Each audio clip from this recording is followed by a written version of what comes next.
ओम नमो भगवते वासुदेवाय। श्री राधा कृष्णाभ्याम नमः। श्री गणेशाय नमः। श्रीमद्भागवत महापुराण। आज हम लोग श्रीमद्भागवत महापुराण के चतुर्थ स्कंद तीसरा अध्याय को सुनेंगे, जिसमें है सती का पिता के यहाँ यज्ञोत्सव में जाने के लिए आग्रह करना। चलिए, आप सभी भक्तगणों को राधे राधे, जय श्री कृष्ण। आप सभी कमेंट में भी राधे राधे लिखें।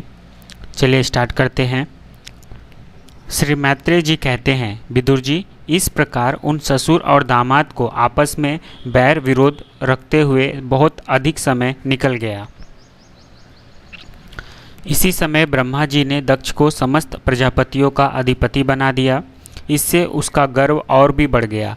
उसने भगवान शंकर आदि ब्रह्मनिष्ठों को यज्ञ भाग न देकर उनका तिरस्कार करते हुए पहले तो वाजपेय यज्ञ किया और फिर बृहस्पति सौ नाम का महायज्ञ आरंभ किया। उस यज्ञोत्सव में सभी ब्रह्मर्षि, देवर्षि, पितर, देवता आदि अपनी अपनी पत्नियों के साथ पधारे। उन सब ने मिलकर वहाँ मांगलिक कार्य संपन्न किए और दक्ष के द्वारा उन सब का स्वागत सत्कार किया गया। उस समय आकाश मार्ग से जाते हुए देवता आपस में उस यज्ञ की चर्चा करते जाते थे। उनसे मुख से दक्ष कुमारी सती ने अपने पिता के घर होने वाले यज्ञ की बात सुन ली।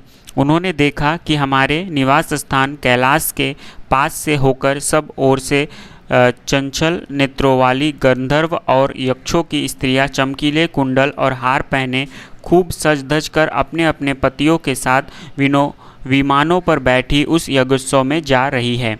इससे उन्हें भी बड़ी उत्सुकता हुई और उन्होंने अपने पति भगवान भूतनाथ से कहा।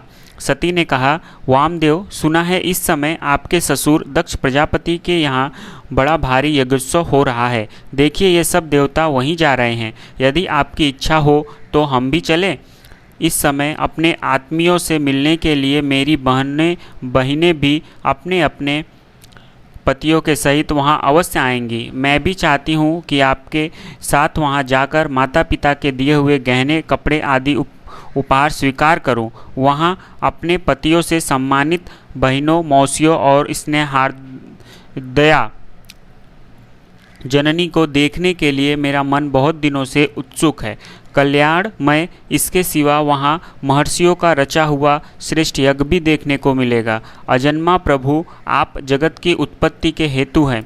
आपकी माया से रचा हुआ यह परम आश्चर्यमय त्रिगुणात्मक जगत आप में ही भास रहा है, किंतु मैं तो स्त्री स्वभाव होने के कारण आपके तत्व से अनभिज्ञ और बहुत दीन हूँ। इसलिए इस समय अपनी जन्मभूमि देखने को बहुत उत्सुक हो रही हूँ।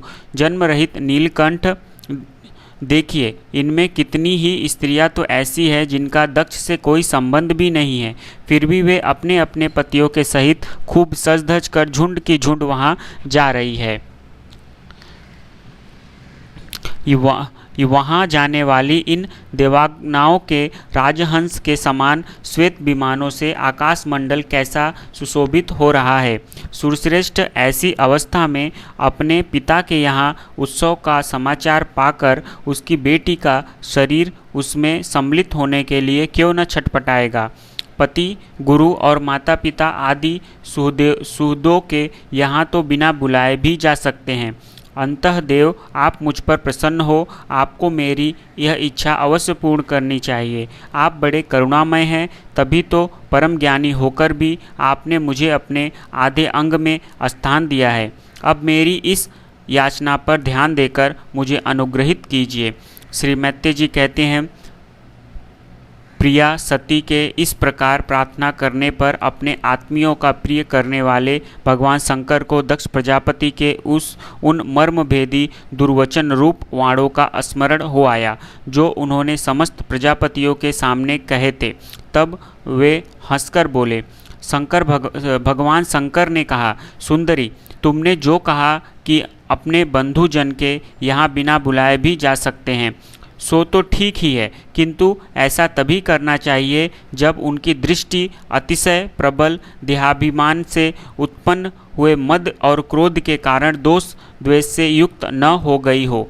विद्या, तप, धन, सुदृढ़ शरीर, युवावस्था और उच्च कुल, ये 6 सत्पुरुषों के तो गुण हैं, परंतु नीच पुरुषों में यही अवगुण हो जाते हैं, क्योंकि इनसे उनका अभिमान बढ़ जाता है और दृष्टि दोषयुक्त हो जाती है एवं विवेक शक्ति नष्ट हो जाती है। इसी कारण वे महापुरुषों का प्रभाव नहीं देख पाते। इसी से जो अपने यहाँ आए हुए पुरुषों को कुटिल बुद्धि से भौ चढ़ाकर रोष भरी दृष्टि से देखते हैं, उन अवयव स्थित चित्त लोगों के यहाँ ये हमारे बांधव है ऐसा समझकर कभी नहीं जाना चाहिए।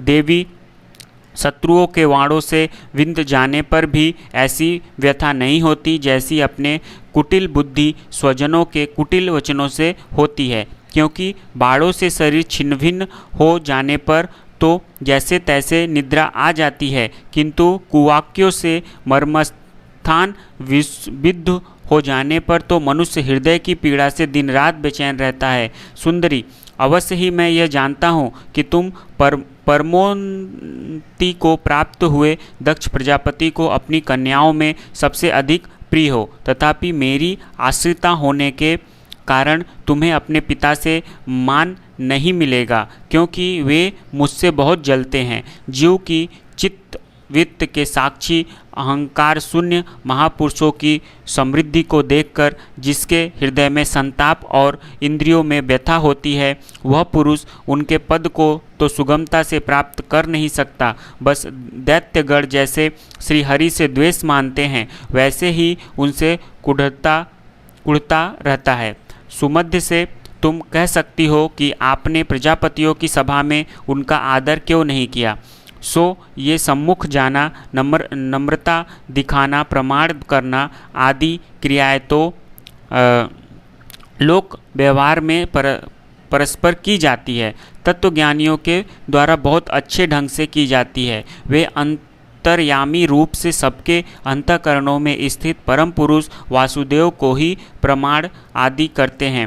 देहाभिमानी पुरुष को नहीं करते। विशुद्ध अंतःकरण का नाम ही वासुदेव है, क्योंकि उसी में भगवान वासुदेव का अपरोक्ष अनुभव होता है। उस शुद्ध चित्त में स्थित इंद्रियातीत भगवान वासुदेव को ही मैं नमस्कार किया करता हूँ। इसलिए प्रिय, जिसने प्रजापतियों के यज्ञ में मेरे द्वारा कोई अपराध न होने पर भी मेरा कटु वाक्यों से तिरस्कार किया था, वह दक्ष यद्यपि तुम्हारे शरीर को उत्पन्न करने वाला पिता है, तो भी मेरा शत्रु होने के कारण तुम्हें उसे अथवा उसके अनुयायियों को देखने का विचार भी नहीं करना चाहिए। यदि तुम मेरी बात न मानकर वहाँ जाओगी तो तुम्हारे लिए अच्छा न होगा, क्योंकि जब किसी प्रतिष्ठित व्यक्ति का अपने आत्मीय जनों के द्वारा अपमान होता है, तब वह तत्काल उसकी मृत्यु का कारण हो जाता है। प्रेम से बोलो राधे राधे। जय श्री कृष्ण। यहाँ श्रीमद् भगवत महापुराण का चतुर्थ स्कंध 3रा अध्याय समाप्त होता है। इसके बाद 4था अध्याय सती का अग्नि प्रवेश को सुनेंगे। तब तक के लिए राधे राधे। जय श्री कृष्ण। आप लोग भी कमेंट में राधे राधे लिखिए।